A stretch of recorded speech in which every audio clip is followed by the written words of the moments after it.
E aqui conosco, o Dr. Túlio Petrus, que é o nosso especialista na área de pneumologia, que vai falar sobre a questão da apneia e também falar um pouco sobre o ronco. Dr. Túlio, seja bem-vindo ao programa Estação Saúde e as suas considerações iniciais ao nosso público.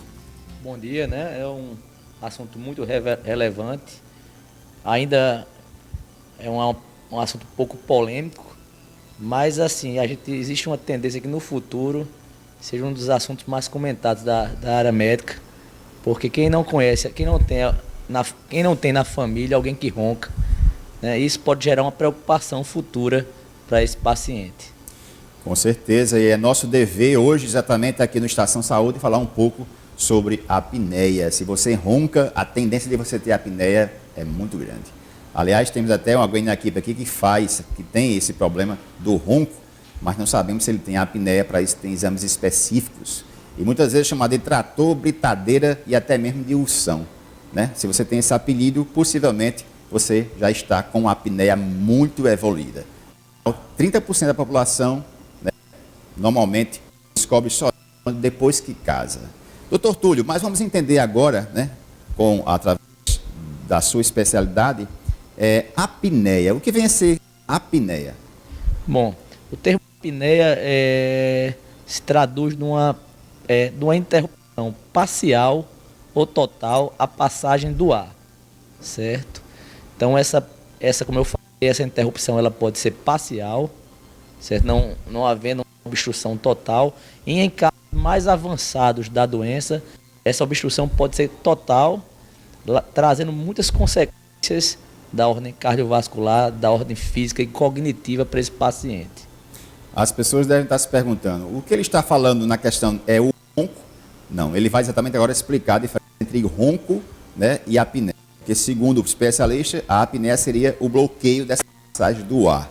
Existe uma diferença entre ronco e apneia?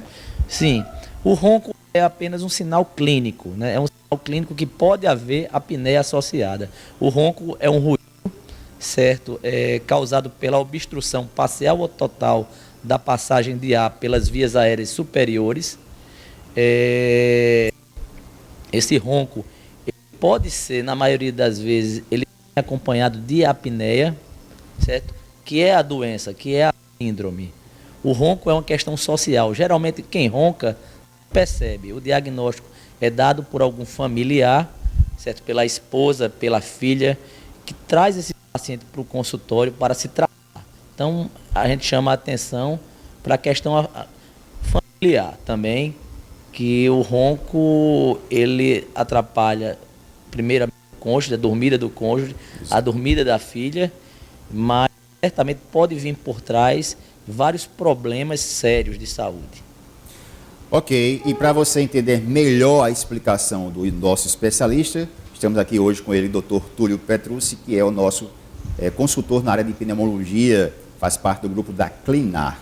Eu quero lembrar que a Clinar fica na Rui Carneiro, o telefone é Clinar 3041-3700. Está na tela, Clinar 3041-3700. Quero agradecer, inclusive, à clínica por ter liberado o nosso especialista para falar um pouco sobre a apneia do sono.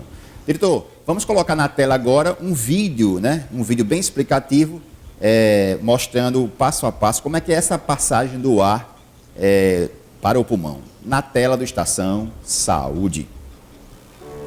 Doutor, pode ficar à vontade.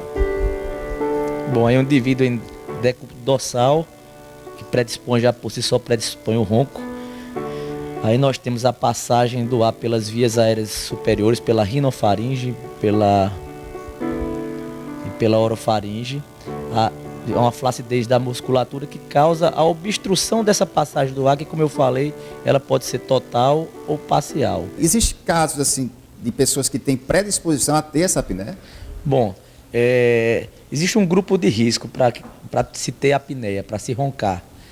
São geralmente indivíduos que estão acima do peso, os indivíduos obesos, ou que tenham sobrepeso, que engordaram bastante, principalmente nos últimos 2 anos. Indivíduos que têm patologia nasal também, que tenham desvio de septo, que tenham polipose nasal, que tenham rinite alérgica, que tenham sinusites de repetição. Pacientes que fumam também têm uma maior incidência de apneia. Indivíduos que têm um pescoço curto e o pescoço grosso, certo? Que tem o queixo voltado um pouco, uma retrognatia, o queixo um pouco para trás também. São indivíduos que têm mais risco, entre outros pacientes. Esses seriam os grupos de risco, os pacientes que fenotipicamente, ou seja, que visualmente se encaixariam como predispostos para se ter apneia, para se roncar. Agora vamos entender melhor, né? Ele falou exatamente das pessoas que têm predisposição para isso, mas vamos entender agora, nós sabemos que isso, saber se tem solução ou não daqui a pouco. Mas antes da questão da solução, né, se tem cura, né? Vamos saber se tem cura. Mas eu queria saber, doutor, no caso, por exemplo, o não tratamento disso aí, né, quais são as possíveis consequências de uma apneia?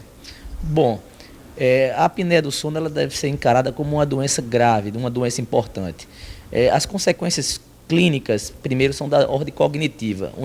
Geralmente, essas obstruções à passagem de ar, ela fragmenta o sono do indivíduo. O indivíduo tem aquele sono fragmentado, aquele sono não restaurador. Existe uma coisa chamada microdespertar, que é aquele despertar que o indivíduo, aquele sono superficial. O indivíduo está dormindo, né, aparentemente, mas ele desperta, ele microdesperta várias vezes, fragmentando o sono, chegando ao ponto de despertar, de fato, várias vezes durante a noite. Então, as alterações cognitivas são as primeiras. Quando isso não é tratado a tempo, não é valorizado, podem aparecer sinais da parte cardiovascular, como aumento da pressão arterial, certo? Maior risco de infarto, de angina, de AVC por parte desse indivíduo. Em casos extremos, até um aumento da prevalência de morte súbita. Aquele indivíduo ele realmente pode morrer dormindo. Assim, para o sexo masculino, até uma perda da potência sexual é observada na maior parte dos indivíduos que têm apneia do sono. Então, primeiro vem os sintomas da ordem cognitiva, depois os sintomas da parte cardíaca, né? Passando também pelos sintomas endocrinológicos, né? Um paciente ele tem dificuldade de emagrecer, ele mantém uma glicemia muitas vezes alta, tem aquele colesterol, aquele triglicerídeo alto, faz dieta, não consegue emagrecer, e uma das causas pode ser a apneia do sono, porque dormir mal, certo, também não ajuda a emagrecer. A todos vocês, uma boa semana. Estaremos de volta aqui com mais um especialista em saúde. A todos vocês, uma ótima semana.